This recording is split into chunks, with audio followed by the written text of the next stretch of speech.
नमस्कार साथियों। मैं दीपांकर कुमार, सदस्य Noida extension flat owners welfare association.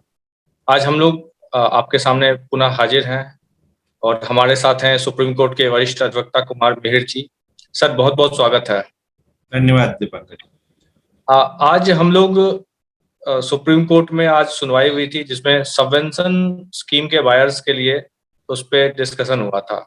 तो मिहिर सर, आज कोर्ट में क्या हुआ और होम बायर्स को सबवेंशन स्कीम वाले जो घर खरीदार हैं उनको क्या राहत मिली कोर्ट से? क्या क्या आर्गुमेंट किया गया, कोर्ट ने किस बात को माना और बायर के ऊपर इसका क्या इफेक्ट पड़ेगा? कृपया डिटेल्स में अगर हमें बताने का कष्ट करें।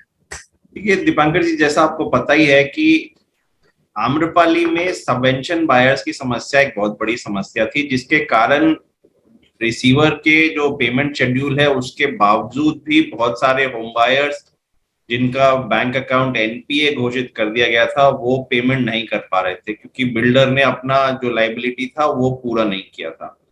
तो हम लोग बड़े दिनों से डिमांड कर रहे थे कि सबवेंशन बायर्स के इशू को सुना जाए, इसको सॉर्ट आउट किया जाए। इनफैक्ट जो कोर्ट रिसीवर हैं उन्होंने 2020 में एक नोट भी दिया था, जो नोट 29 अक्टूबर 2020 के ऑर्डर में भी रिकॉर्ड हुआ था, जिसमें उन्होंने अपने सजेशंस दिए थे कि सबवेंशन बायर्स के इशू को कैसे डील करना चाहिए।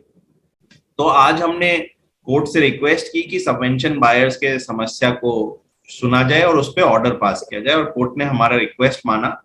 हम लोगों ने कोर्ट को ये बताया कि सबवेंशन का इशू क्या है, कैसे सबवेंशन बायर्स को नॉर्मल जो बाकी बायर्स हैं जो कंस्ट्रक्शन प्लान में थे जो या किसी और प्लान में थे उनसे ज्यादा रेट पे फ्लैट्स बेचे गए थे, और इसके बाद ये उनको अश्योर किया गया था कि आम्रपाली जब तक उनको पोजेशन नहीं दे देता है तब तक उनको ईएमआई देगा।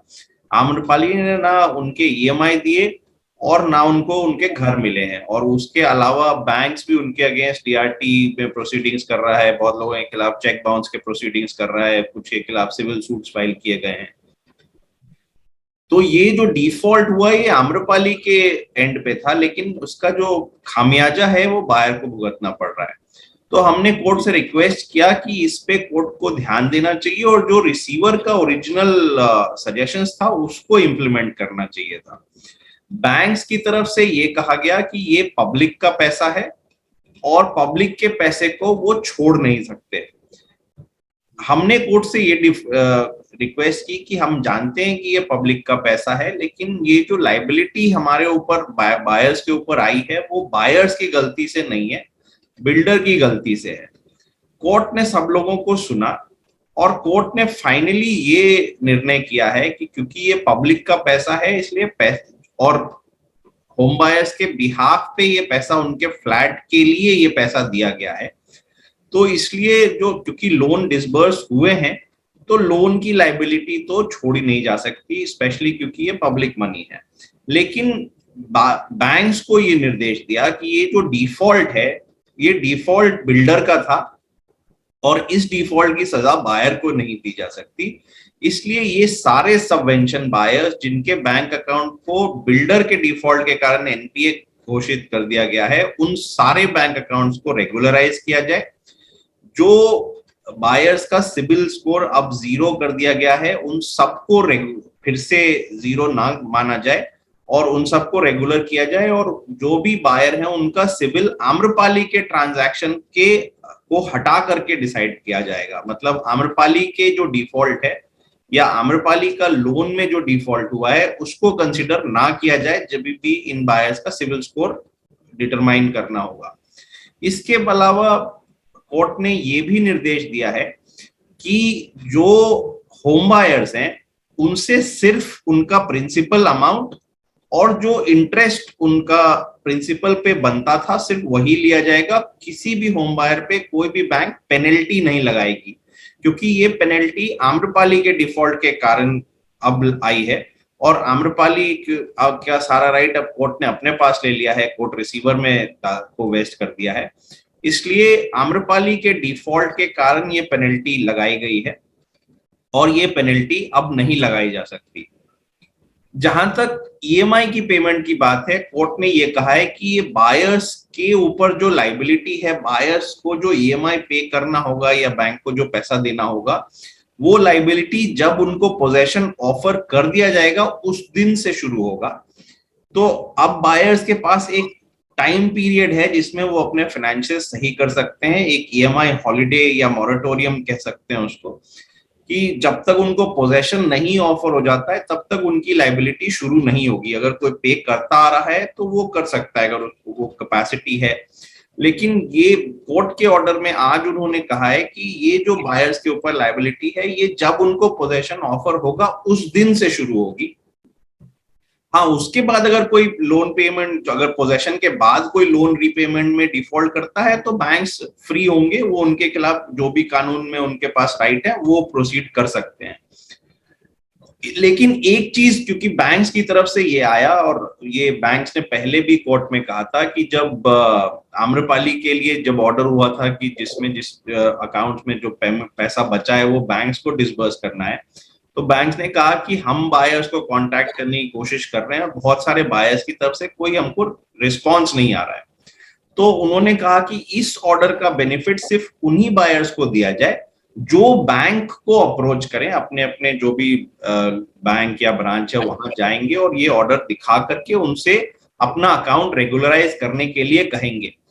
तो कोर्ट ने ये रिक्वेस्ट बैंक्स की मान ली है और बायर्स के ऊपर ये रिस्पॉन्सिबिलिटी डाली है कि वो इस ऑर्डर के आने के बाद अब ब्रांचेस में जाएंगे या बैंक के पास जाएंगे और उनको कहेंगे कि इस ऑर्डर के अनुसार उनके जो लोन अकाउंट्स हैं जिनको एनपीए घोषित किया गया था उन सबको रेगुलराइज किया जाए।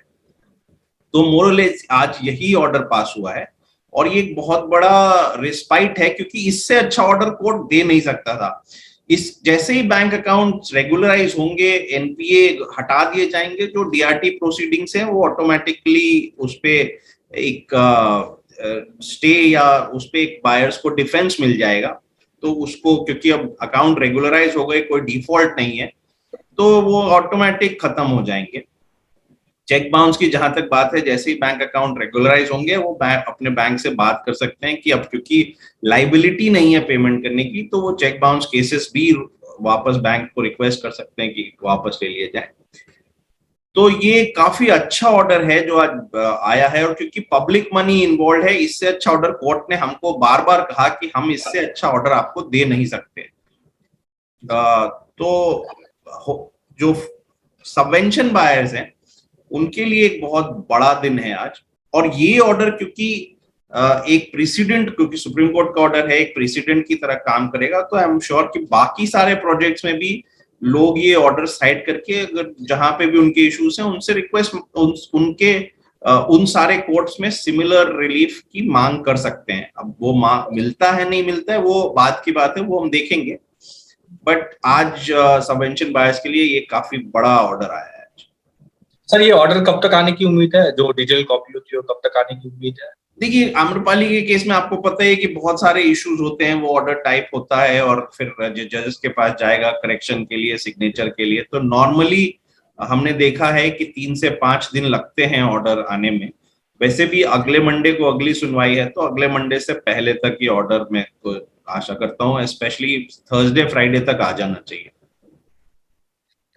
बहुत बहुत धन्यवाद सर। आपने सबवेंशन के मुद्दे को काफी समय से आप लगातार कोशिश कर रहे थे सुप्रीम कोर्ट में रखने के लिए, और आज कोर्ट ने फाइनली इसको सुना और काफी लोगों को इससे राहत की उम्मीद है। हम उम्मीद करते हैं कि एक और बहुत बड़ा जो समस्या था आम्रपाली घर खरीदारों के लिए वो खत्म हुआ है, और देखते हैं फिर आगे क्या होता है। अगर हमें कुछ जरूरत होगी तो फिर हम आपसे फिर संपर्क करेंगे। बहुत बहुत धन्यवाद सर। बहुत बहुत धन्यवाद।